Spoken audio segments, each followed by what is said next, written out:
আসসালামু আলাইকুম everyone, welcome back to my channel. আজ আমি আপনাদের তৈরি করে দেখাবো ইন্ডিয়ান ধাবা স্টাইল বেরেস্তা চিকেন। আশা করব রেসিপিটি আপনাদের কাছে ভালো লাগবে। এখানে আমি নিয়েছি 1.5 কেজি পরিমাণ চিকেন, আর চিকেনগুলো একটু ছোট করে কেটে নেওয়া আছে।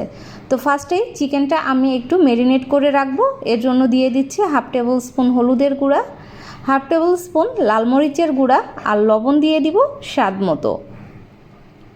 এবার দিয়ে দিচ্ছি ফ্যাটানো টক দই। এখানে আমি 1/2 কাপ পরিমাণ দই নিয়েছি, আর দিয়ে দিব 1/2 কাপ পরিমাণ বেরেস্তা।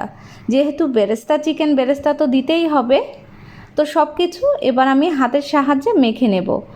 আর এই মাংসটা একটু ম্যারিনেট করে আধা ঘন্টা বা 1 ঘন্টার জন্য যদি রেস্টে রেখে দেন, রেসিপিটা খেতে কিন্তু বেশি ভালো হবে। তো আমি মাংসটা ম্যারিনেট করে আধা ঘন্টার জন্য রেস্টে রেখে দিব।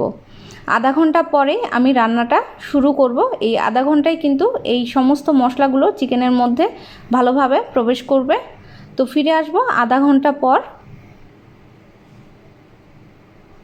এবার আমি একটা ফ্রাই প্যানে দিয়ে দিচ্ছি 1/2 কাপ পরিমাণ সয়াবিন তেল। চুলাটা মাঝারি হাই হিটে আছে। আর এর মধ্যে দিয়ে দিলাম গোটা গরম মশলা। গরম মশলাটা একটু ফুটে গেলেই এর মধ্যে দিয়ে দিব 1/2 কাপ পরিমাণ পেঁয়াজ কুচি।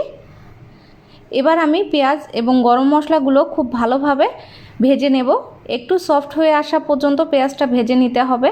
একেবারে কিন্তু বেরেস্তার মতো করে ফেলা যাবে না, জাস্ট একটু সফট হয়ে আসা পর্যন্ত পেঁয়াজটা আমি ভেজে নেব।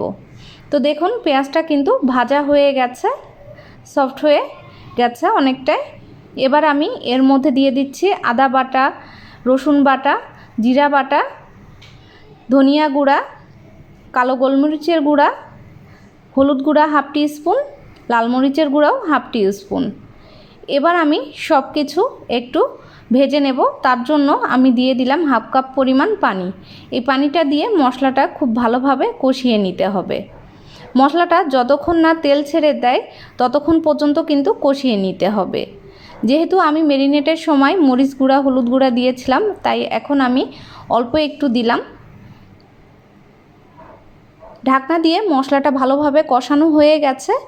এবার আমি দিয়ে দিব আগে থেকে ম্যারিনেট করা চিকেন। আর এই বাটিটা ধুয়ে খুব অল্প একটু পানি দিয়ে দিচ্ছি। এবার আমি চুলাটা হাই হিটে রেখে চিকেনটা কষিয়ে নেব। প্রায় 5 মিনিটের মতো চিকেনটা ভালোভাবে কষিয়ে নিতে হবে। এই রান্নাটা করা কিন্তু খুবই সহজ, আর এটা খেতে কিন্তু রেগুলার চিকেন আমরা বাসায় যেভাবে রান্না করি ওটার মতো না, একেবারেই আলাদা। আপনারা জাস্ট একবার খেলেই কিন্তু বুঝতে পারবেন যে এটা কতটা মজার হয়। বাচ্চারা তো খুবই পছন্দ করবে এই রেসিপিটা।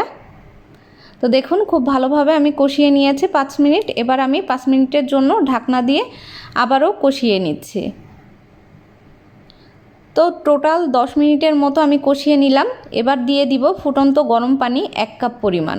দিয়ে দিচ্ছি 3টি কাঁচামরিচ। এই 3টি কাঁচামরিচ কিন্তু আমি ঝালের জন্য দেইনি, জাস্ট একটা সুন্দর স্মেল হবে এজন্য দিয়েছি। তো চিকেনটা ফুটে গেছে। এবার আমি আবারও ঢাকনা দিয়ে এই চিকেনটা ভালোভাবে সিদ্ধ করে নেব 10 মিনিটের মতো।